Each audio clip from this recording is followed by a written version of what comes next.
A vida é uma escola e todas as situações que a gente vive são diferentes disciplinas. Se faz necessário se esforçar para superá-las da melhor forma possível. Então hoje a gente vai falar do capítulo 22 do Evangelho segundo o Espiritismo, que é o Não Separeis o que Deus juntou, mais especificamente do item 5, que é o divórcio.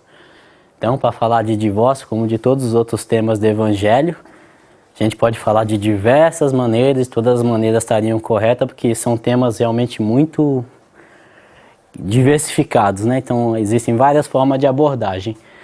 Eu vou tentar me conter mais realmente na minha compreensão do que realmente está escrito no Evangelho, tentando compartilhar com vocês como eu interpreto o que está escrito no Evangelho. Isso não quer dizer que tudo que eu vou falar esteja correto, então, mas vamos lá. Então o item 5 ele começa assim, né? O divórcio é lei humana que tem por objeto separar legalmente o que já de fato está separado.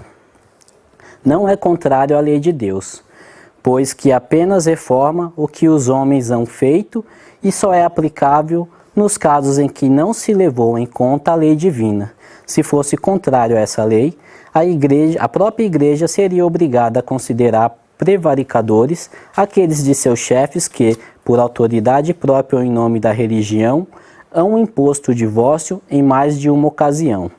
E dupla seria a prevaricação, porque nesses casos o divórcio há objetivado unicamente interesses materiais e não a satisfação da lei de amor.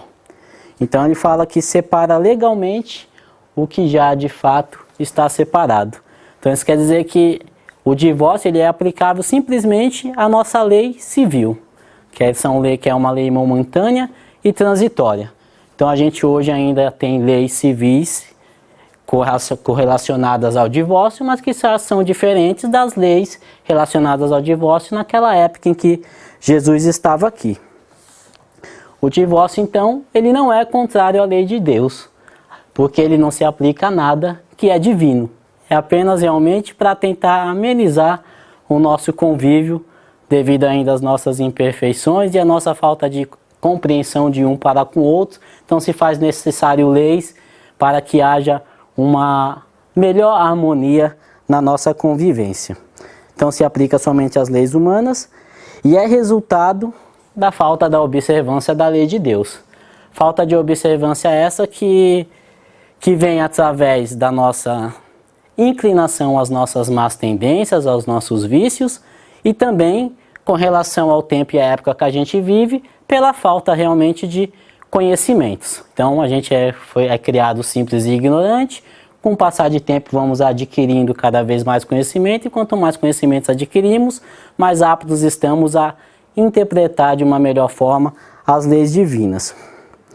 E como diz no texto, se fosse contrário ao divórcio, a própria igreja teria que considerar muitos dos seus chefes e líderes prevaricadores, porque era proibido, segundo a igreja, mas em alguns momentos a própria igreja permitiu o divórcio.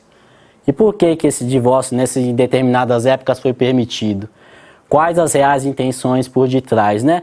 Infelizmente, como a gente pode imaginar, a maioria delas não era visando o bem-estar geral, mas sim interesses, né? Religiosos, políticos, de influência perante uma sociedade e assim por diante. E isso também pela falta de conhecimento, porque é claro, se esses chefes tivessem realmente um conhecimento mais amplo e claro do que a lei de Deus, as leis divinas esperam de nós, eles com certeza não permitiriam o divórcio baseado em interesses materiais, mas sim realmente visando um melhor convívio entre as pessoas, entre a civilização.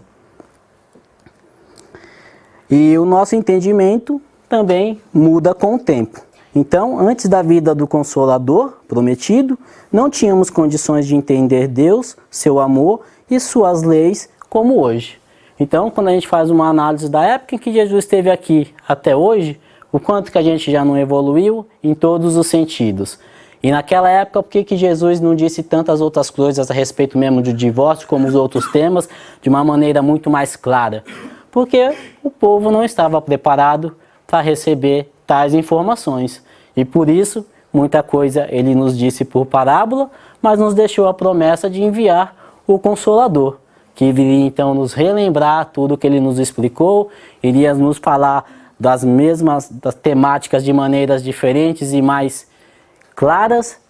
E graças a Deus o Consolador chegou, que é o Espiritismo, e hoje, com todas essas literaturas, principalmente as 5 obras, a gente tem já uma base de informações que nos ajudam realmente a compreender melhor o que Jesus quis dizer naquela época. E que só cabe então a nós, com nossa consciência, o nosso raciocínio, tentar interpretar e principalmente tudo que é bom, tentar colocar em prática. E quais são algumas das razões do divórcio? Como o texto mesmo diz, quando não fazemos observância à lei divina, à lei de amor, quando ela não é levada em conta. Então, quando a gente vê o tema, ele fica bem baseado nisso, né? Na falta de observância da lei. Mas isso Jesus disse naquela época, né? Já passamos 2000 anos, então dá para acrescentar muitas outras coisas que são motivos de divórcio também. E uma delas, na minha opinião, porque o texto, nesse texto, né, que é não separeis que Deus juntou, nos itens anteriores, ele fala, quando não é levado em conta a lei do amor, isso é uma das grandes causas do divórcio. Mas não necessariamente quer dizer que sempre que há um divórcio, é porque houve uma união sem amor. Não é isso. Muitas uniões sim ocorrem por amor, pela afetividade, né, o amor que a gente já é capaz de dar um para o outro, pela afinidade de ideias. E por que ocorre o divórcio? Pela falta de manutenção do relacionamento. Então as pessoas se conhecem, se gostam, traçam planos, se unem, se casam, mas com o tempo param de dar a manutenção devida, principalmente quando pessoas se conhecem, exemplos, né? Muitos jovens passam uma juventude juntas, se casam, têm filhos, mas geralmente na juventude a gente ainda não trabalha, né? Às vezes tem ali o auxílio do pai, da mãe. Aí depois que está junto, já casado, vamos correr atrás de trabalhar também, vai dar continuidade aos estudos. E quando você vai para a vida profissional, abre uma janela que a gente não faz ideia do que é. É um relacionamento com outras pessoas, pessoas com diferentes pensamentos, que vêm de uma infância diferente da sua, é o acesso ao dinheiro, é a oportunidade quando você vê pessoas da mesma idade, mas que não são casados, estão indo para a balada, estão indo viajar, se divertir, aí você começa a colocar em peso, pô, e eu estou aqui, não faço mais nada, essa vida de casado. Então, a falta de manutenção, a falta de observância das leis de Deus e tudo isso que nos envolve, que a gente pode considerar um pouco como tentação, influenciam. Então, às vezes a gente se une por amor, por afinidade, mas por não dar a manutenção devida, o divórcio acaba ocorrendo. Então, continuando, né? Nem mesmo Jesus consagrou a indissolubilidade absoluta do casamento. Não disse ele, foi por causa da dureza dos vossos corações que Moisés permitiu despedir-se vossas mulheres. Isso significa que, já ao tempo de Moisés, não sendo a afeição mútua a única determinante do casamento, a separação podia tornar-se necessária. Acrescenta, porém, no princípio não foi assim. Isto é, na origem da humanidade, quando os homens ainda não estavam pervertidos pelo egoísmo e pelo orgulho, e viviam segundo a lei de Deus, as uniões derivando da simpatia e não da vaidade ou da ambição, nenhum ensejo davam ao repúdio. Então, no início não foi assim, né? Então, segundo as Escrituras, né, o homem deixaria seu pai e sua mãe para se unir à sua mulher e não faria os dois senão uma só carne, fazendo menção aqui então à perpetuidade da união. Então, longevidade saudável do matrimônio, assim era no princípio. Os homens, e por quê? Porque os homens praticavam com mais ênfase, talvez, observância das leis de Deus, tinham mais pureza de espírito no que diz respeito à humildade, simplicidade, né? Porque a gente vem da ignorância, né? Com o passar do tempo que a gente vai adquirindo outros conhecimentos e junto com os conhecimentos também vícios. Então tinham mais pureza de espírito e pureza de coração, a ingenuidade, como na infância, né? A gente pega pessoas que não interessam com ruim relação, quando a gente lembra delas criancinha talvez, né, é pura, né? Não tem tanta maldade. Então a gente também no início a gente tem a nossa ingenuidade de infância. Mas com o passar do tempo adquirimos conhecimentos e também vícios. Então, no início, os habitantes da Terra seguiam com mais frequência as lições deixadas pelos espíritos de Skol, os missionários que vieram então introduzir a nossa humanização e a nossa realmente caminhada pela linha do conhecimento, né? Por quê? Quem iniciou o trabalho de humanização na Terra? A gente foi criado simples e ignorantes. Do nada a gente começa a se humanizar? Não, a gente se tornou um dia preparado a sermos racionais. Mas alguém teria que vir dar uma ajuda para nós. Quem que Deus ia mandar para nos auxiliar, né?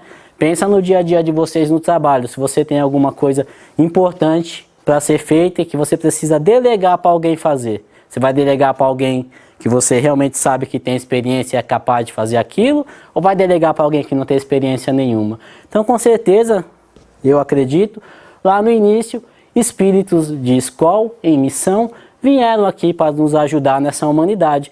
Tanto é que diz, no início não era assim.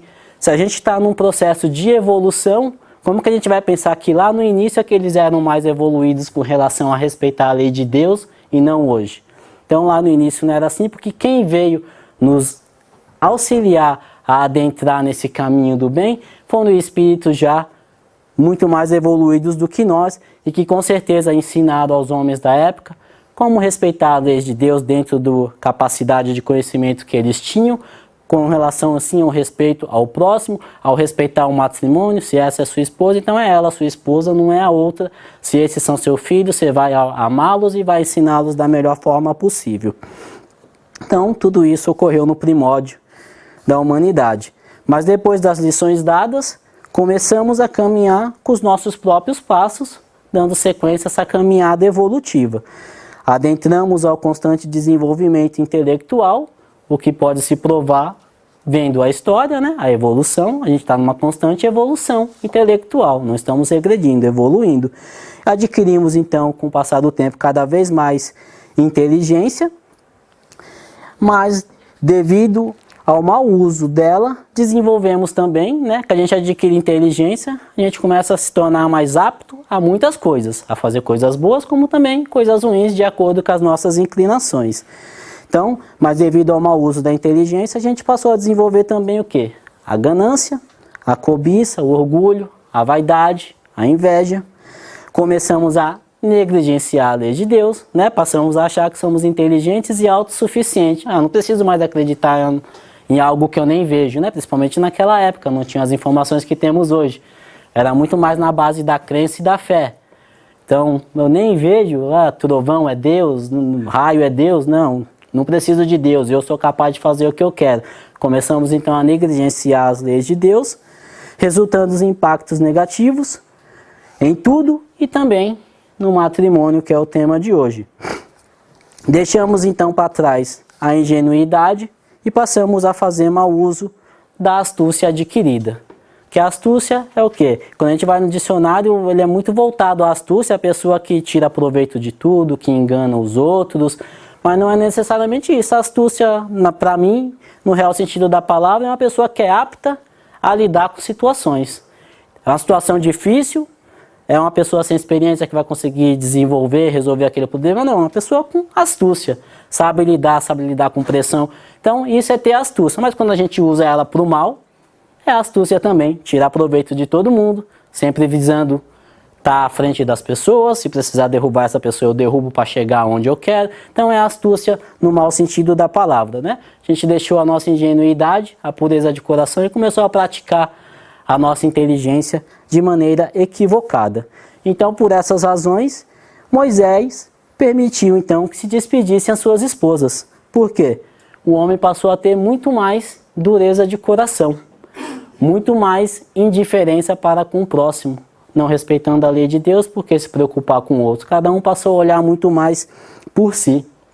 Passou a faltar muito mais amor e respeito para com o próximo de maneira geral, mas principalmente na época dentro do próprio lar. E aumentou drasticamente a brutalidade contra as mulheres. Porque naquela época então a mulher não tinha direito a nada. nem direito de voz. Se um homem falasse, ela fez isso, acabou, não tinha direito à defesa. Então, infelizmente, a mulher não tinha, entre aspas, na época, valor nenhum. Era realmente usada como objeto pelos homens da época, infelizmente. Então, por causa de tudo isso, como até mesmo diz no texto, isso significa que já ao tempo de Moisés, não sendo a afeição mútua a única determinante do casamento, a separação podia tornar-se necessária. Então, e se tornou, devido a todo esse embrutecimento do homem da época, ela se tornou necessária. Então Moisés não queria desrespeitar a lei de Deus, mas ele queria minimizar a brutalidade que passou a existir do homem com relação à mulher. E Jesus então vai mais longe. Especifica o caso em que pode dar-se o repúdio, o de adultério. Ora, não existe adultério onde reina sincera afeição recíproca. É verdade que ele proíbe ao homem desposar a mulher repudiada, mas cumpre se tem em vista os costumes e o caráter dos homens daquela época. A lei mosaica, nesse caso, prescrevia a lapidação. Querendo abolir um uso bárbaro, precisou de uma penalidade que o substituísse e a encontrou no opróbrio, que adviria da proibição de um segundo casamento. Era, de certo modo, uma lei civil substituída por outra lei civil, mas que, como todas as leis dessa natureza, tinha de passar pela prova do tempo. Então, Moisés ordenava que o marido desse à sua mulher um escrito de separação e a despedisse. Isso era permitido mesmo na ausência do adultério. Então, não havia nem sequer necessidade mais do adultério. O homem, se ele quisesse, ele podia dar um escrito de separação para a sua mulher. E por quê? Mais uma vez, por causa da brutalidade que era praticada contra as mulheres. Foi uma maneira de minimizar o sofrimento, então, das mulheres, que antes dessa lei, a mulher era obrigada, o homem era obrigado a ficar com ela, ele não mais a amando, ele não, com certeza, a tratava bem. Então imagine o sofrimento dessas mulheres que não tinham direito a nada, não podiam sair de casa, realmente estavam submissas ao bom humor, ou na época principalmente o mau humor dos seus maridos. E foi também uma maneira de diminuir o número de apedrejamentos injustos. Injustos aqui, em que sentido? Né? Porque era uma lei o apedrejamento, né? Então se é uma lei civil, ela precisa ser respeitada. Se a lei condena alguém ao apedrejamento, o apedrejamento naquele caso ele era justo, porque ele era baseado numa lei. O injusto aqui se dá, porque uma vez que as mulheres não tinham voz naquela época, muitos maridos simplesmente mentiam. Eles falavam que tinham sido traídos, não havia necessidade de se provar o contrário, e quantas mulheres não foram apedrejadas, porque não se podia dar o divórcio, mas existia a lei do apedrejamento, a lapidação. Então, quantas mulheres não morreram injustamente devido à mentira dos seus maridos, que não a suportavam mais e queriam se ver livres para poderem casar-se de novo. Então, foi visando tudo isso que Moisés permitiu, então, a carta, o escrito de separação. Jesus não veio destruir a lei, ele veio cumpri-la, desenvolvê-la, dar-lhe verdadeiro sentido e adaptá-la ao grau de adiantamento dos homens. Então, tudo que ele disse naquela época, que não foi em forma alegórica, que foi realmente de forma clara, foi de acordo com o grau de inteligência e de capacidade de compreensão que as pessoas daquela época tinham. Então, Jesus disse que o marido que despede sua mulher, a não ser em caso de adultério, e desposa outra, comete adultério. E aquele que desposa a mulher que outro despediu, também comete adultério. Isso aqui está em Mateus, capítulo 19, versículo de 3 a 9. Então Jesus disse que o marido só poderia despedir sua mulher em caso de adultério. A lei mosaica não exigia o adultério. Então dá a entender, Jesus está contrariando a lei? Não, ele estava dando um melhor sentido a ela, tornando ela ainda menos rígida. Então, Jesus disse que Jesus vem nos lembrar que quando o matrimônio é baseado na lei de Deus, não há motivo para adultério ou divórcio. É só quando essa lei é deixada de lado que passa a aparecer os indícios ou as razões pelas quais o divórcio vem realmente à tona. Jesus usa como referência a lei divina e não as nossas leis equivocadas. Então Jesus, quando ele queria fazer menção a qualquer coisa, se ele tinha que se basear em algo como referência, ele ia se basear no que existia aqui na terra, nas nossas leis, ou se basear no Pai, que é perfeito e que ele já tinha muito melhor conhecimento do que nós. Então quando ele faz menção à lei de Deus, que é perfeita, onde o amor realmente impera de coração para coração, dois espíritos evoluídos que decidem ficar juntos, não vai jamais haver traição ou divórcio. Então, fazendo menção a essa referência, é que Jesus veio nos falar que o homem, então, que se separasse da sua mulher, a não ser em caso de adultério, ele não podia se casar de novo, porque ele não tinha razão. A lei permitia, quer dizer, antes a lei permitia que através do adultério a mulher podia ser apedrejada e o homem teria a liberdade. Jesus vem falar, se você der a liberdade para sua esposa pelo adultério, tudo bem, você tem direito de seguir a sua vida com sua mulher, mas se você vai se separar dela simplesmente porque você não gosta mais dela, então ele não dava permissão então para que a gente se casasse, o homem se casasse de novo, porque o homem estava simplesmente tomando a decisão baseado no seu querer, não levando em consideração de maneira alguma a lei de amor, as leis divinas. Mesmo que não houvesse adultério, Jesus proibia que a mulher despedida fosse desposada por outro homem. A lei mosaica não levava isso em consideração, e segundo ela, a mulher que era despedida podia casar-se de novo. Novamente, Jesus fazendo algo contrário à lei mosaica. Mas por que Jesus então proibia que a mulher se casasse de novo, se a própria lei mosaica não proibia? Então imaginamos, na época, não havia necessidade de provar um adultério. Os homens eram muito mais embrutecidos, ainda somos hoje, orgulhosos, e muitos deles não aceitariam dar o divórcio para sua esposa e de repente correr o risco de ver ela fazendo a vida com outro homem e de repente se tornando feliz ao lado de um outro homem. Muitos então prefeririam mentir que houve adultério para que aquela mulher fosse então apedrejada e só ele pudesse seguir a vida dele, ter uma nova vida. Então era o orgulho, ele não quer mais a mulher, mas ele não queria correr o risco dele se ver sem ninguém triste e de repente a mulher feliz aos braços de outro homem. Então ele preferiria mentir. Então pela mentira, muitas mulheres inocentes eram apedrejadas. Muitos homens prefeririam ver suas esposas mortas a dar-lhes o escrito de separação e correr o risco de vê-las casadas novamente. Então não bastava despedir, tinha que ter a certeza que elas não seriam felizes com outros homens. Então os homens prefeririam mentir do que dar o divórcio às mulheres. Então Jesus vem e fala que a mulher que é despedida, independente de ter havido adultério ou não, ela não podia se casar de novo. Por quê? Então, para minimizar os atos de injustiça, Jesus proibia às mulheres o direito de um novo matrimônio, saciando assim o orgulho dos homens. Ficavam mais tranquilos. Eu despeço ela, ela não pode se casar de novo. Eu posso seguir a minha vida, ela não. Então ele tinha certeza que a mulher dele não ia mais ser feliz nos braços de outro homem. Então isso saneava um pouco o ego, o orgulho, a vaidade. Então Jesus instaurava uma lei civil dura para as mulheres. Porém, era uma lei que substituía uma lei civil muito mais dura, a lei do apedrejamento.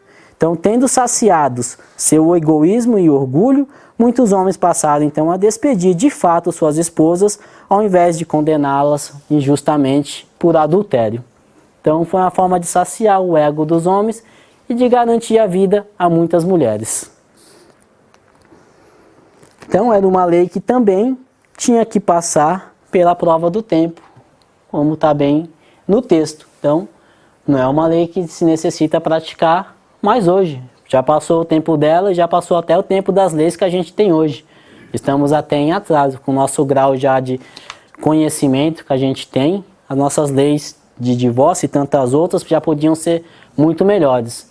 Mas, infelizmente, o orgulho, o egoísmo imperam nos locais onde as leis são formuladas e aprovadas, então por isso ainda estamos um pouco estagnados nesse sentido. Então, observando, respeitando e pondo em prática, então, de maneira geral, como evitarmos o divórcio, observando, respeitando e pondo em prática a lei de Deus, a lei do amor. Se a gente fizer a observância a essa lei e compreender e colocá-la em prática, o divórcio com certeza não vai ocorrer. O que significa em não casarmos por interesses materiais. Então, se a gente faz observância dessa lei, a gente jamais vai se envolver num casamento por interesses materiais. Se casarmos por amor, afinidade, não podemos esquecer da importância da manutenção do relacionamento. Como já disse no início, né? A gente se casa porque se gosta, mas se a gente não fizer a manutenção, pode vir também acabar em divórcio. Então, para mim, uma das melhores ferramentas para essa manutenção são o diálogo, a tolerância e a paciência. E para isso não há necessidade de fé. Dependendo da pessoa acreditar em Deus ou não, se é uma pessoa que tem o costume de dialogar, se ela tem paciência e se ela tem tolerância, ela pode ter um casamento muito feliz. Então não há necessidade de fé para fazer a manutenção de um relacionamento. Mas com certeza, quem acredita em Deus multiplica infinitamente as chances de vitória. Isso não há dúvidas. Então, rendamos graças a Deus por seu infinito amor e misericórdia, que por seu infinito amor e misericórdia nos enviou Jesus e depois a doutrina dos Espíritos para nos dar exemplos e nos esclarecer a respeito da sua lei. Então, as informações estão aí, né? Não falta informação hoje em dia para a gente ter uma vida melhor. Cabe realmente a gente querer observar essas informações, fazer uso delas, colocá-las em prática. Não é fácil, mas uma vez que a gente já tem o conhecimento, a gente tem a obrigação de se esforçar, né? A quem mais é dado, mais será cobrado, né? Então algumas pessoas até dizem, é melhor permanecer então na ignorância. Ficar na ignorância também não evolui, né? Então, para evoluir tem que adquirir conhecimento, mas também responsabilidades. Então, se tendo contato com todas essas riquezas de informações já não é fácil, para quem então nem acredita em Deus, é muito mais difícil. Então, agradecemos a Deus pela oportunidade que Ele nos dá a cada dia, por todos os irmãos que Ele já mandou aqui em missão, nos trazendo informações necessárias para o nosso desenvolvimento intelectual, mas hoje em dia principalmente moral, que é isso que a gente está precisando, desenvolver a nossa moral. E busquemos o estudo constante, né? Pois, como já foi dito hoje, e a gente ouve sempre, né? Amai uns aos outros, eis o primeiro mandamento, instruí-vos, eis o segundo. Então, é a nossa obrigação buscar o conhecimento. Não dá simplesmente para ser uma pessoa de bem, que não faz o mal para os outros e está parada. Tem que estudar, é obrigação. Para adquirir conhecimento, só indo de encontro a ele, só se esforçando. Parado, conhecimento não vai entrar na nossa cabeça. Poderia, se Deus quisesse, mas onde estaria o nosso merecimento? Então, se faz necessário que a gente busque o conhecimento, e principalmente quando a gente começa a ler coisas que fazem sentido e que vão de encontro aos vícios que a gente ainda tem, é nesse momento que a gente tem que perseverar e seguir adiante, que senão a gente para. A gente cai no que foi dito, né? Deixa eu ficar na ignorância, porque se eu aprender tudo isso aí, a minha responsabilidade vai ficar maior. Mas precisa ficar maior. Se quiser continuar aqui ainda nesse planeta, e se quiser de repente dar um salto para um planeta melhor. Que a Terra está evoluindo, muitos vão acompanhar, mas não necessariamente a gente precisa esperar a evolução do planeta para ir para um mundo melhor. Aqueles que realmente se dedicam, conseguem já alçar mundos melhores, é exemplo de muitos irmãos, né? Como Bezerra de Menezes, e que escolheu ficar indo um pouco mais conosco aí, né? Muitos outros já tiveram também essa premiação devido aos seus esforços e ainda continuam indo conosco, nos ajudando nessa caminhada. Então, que a gente não seja ingrato a todas essas informações, a toda essa ajuda que está constantemente ao nosso redor e que fazemos a nossa parte para agradecer e para auxiliar no desenvolvimento geral do nosso planeta. Então, que a luz do Mestre Jesus esteja conosco, que assim seja. Então, vamos agradecer a Deus por mais essa oportunidade de nos reunirmos em seu nome, em nome de Jesus, Em nome de todos esses irmãos da espiritualidade que tanto se dedicam para nos auxiliar na nossa caminhada, que despendem do seu tempo, mesmo vendo ainda tanta imperfeição em nossos corações, mas que não nos julgam, simplesmente querem nos auxiliar, querem que a gente o quanto antes adentre a patamares melhores, assim como eles já conquistaram. Que a luz do Mestre Jesus vá de encontro também a todos os nossos irmãos que se encontram nas zonas mais sombrias e que ainda pela ignorância e pelo orgulho relutam em aceitar a ajuda que Deus os envia constantemente. Que a gente consiga quebrar esse nosso orgulho, essa nossa vaidade, consigamos reconhecer as nossas fraquezas, os nossos erros e principalmente a necessidade de aceitar a ajuda e de nos recolocarmos no caminho do bem. Que a luz do Mestre Jesus abençoe a todos nós, as nossas famílias e após esse trabalho, ao nosso retorno ao lar. Que assim seja.